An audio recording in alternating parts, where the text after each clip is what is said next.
Moreover, if our society is marked, as I believe it is, by a radical individualism, to the degree that common goods are neglected, by what warrant can we speak of a common good? This matters. The Church teaches in her magisterium that the common good is the sole legitimation of government. If there were no common good, there would be no justification for government, governing the affairs of men and women. Now, we've already noticed that the very notion of the good implies the intuition of what is common. The good is that which all people seek. What does Aristotle mean by this? I think, among other things, the very fact that the human person, anyone, can form the idea good, can understand it, and that every human person grasps that whatever it is we mean by good is something that we seek after. That these things together imply that there is a summum bonum, a highest good, or more properly, a perfect good, a first, most fundamental good, that is behind and beneath all of our seeking. The assertion here, I believe, means this: to be a human person is to seek. The human person is a seeker, a wayfarer, in the language of St. Thomas. We are viatores, we are men and women on the way. To be a person is to seek. And behind and beneath all of our seeking, there is something, some good, without which we are not satisfied. Notice we're designating something, we're pointing to it. We are, if you wish, invoking experience. We can't really give a definition apart from that of exactly what is good. Now, in the physical order, that most fundamental good, our tradition teaches us, is existence itself. All things seek to sustain themselves in being. There is nothing, no thing that exists that does not seek to, in some way, to sustain itself in being. This is truly common. And it is, if you wish, the one common thing that is true of the material creation. But what is it that the human person seeks? What is the fundamental good that constitutes all of us as wayfarers, viatores, seekers, men and women, beings on the way? In the natural order, this most fundamental human good cannot be named, but only designated. Why? Because the very seeking of what is finally good really does constitute us, in part, as humans. To have achieved the fundamental good would mean that we no longer seek, that we're no longer human.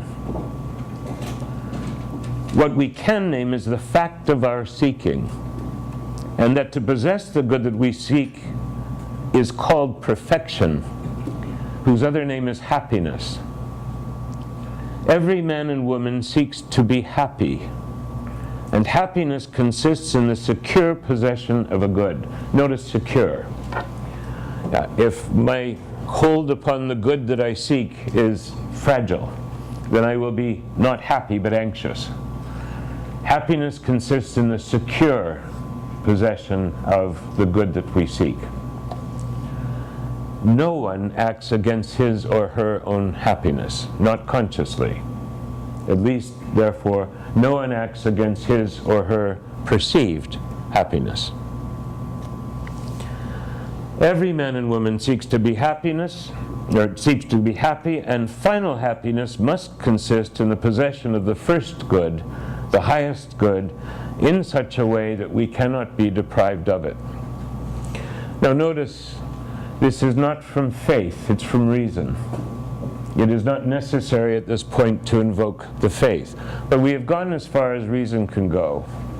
We cannot say from reason in the end what is our final good, only that there must be a good because all of us seek it. That seeking is what we most hold in common, that perhaps the very notion in reality of something in common is because we all do seek. And this highest good, this basic good, this most fundamental good is what human governance, human society is after. It's what it's all about. So the common good is in the natural order, is a way of designating the fact that happiness is what we seek. Now our faith reveals to us that, of course, behind every good that we seek is a source of all goodness, God Himself.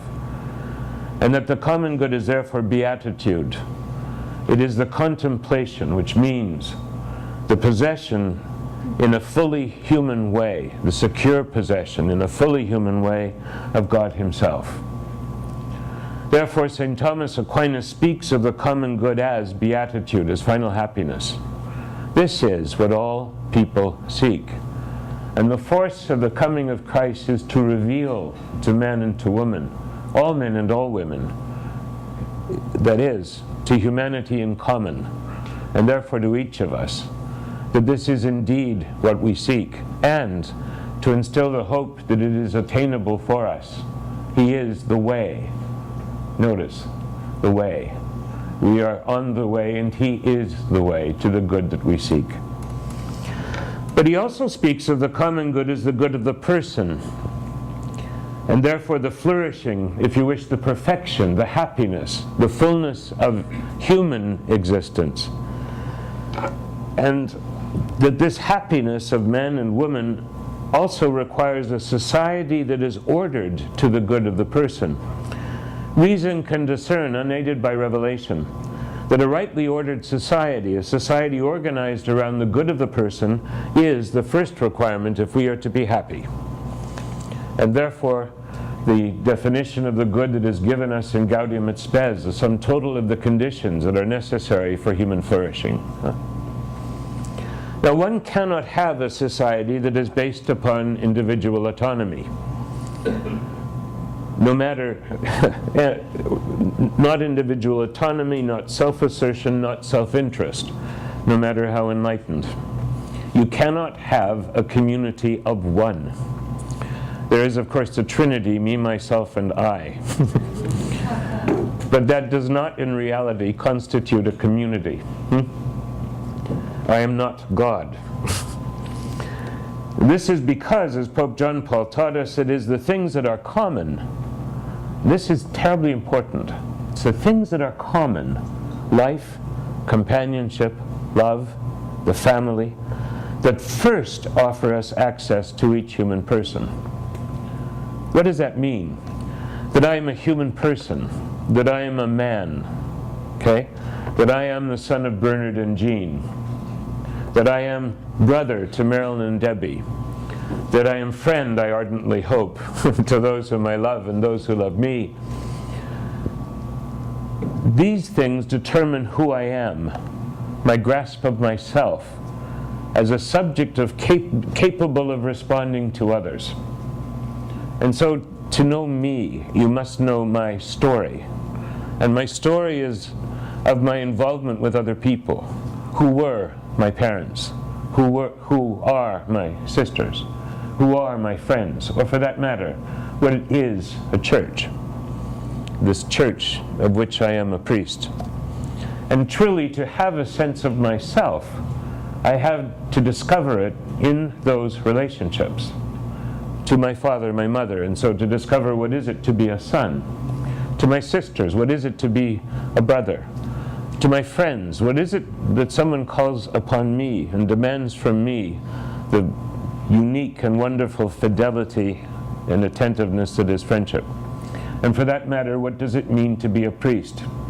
This is something I have learned not in a book, but in the real relationships with the people of God. That one I'm still figuring out.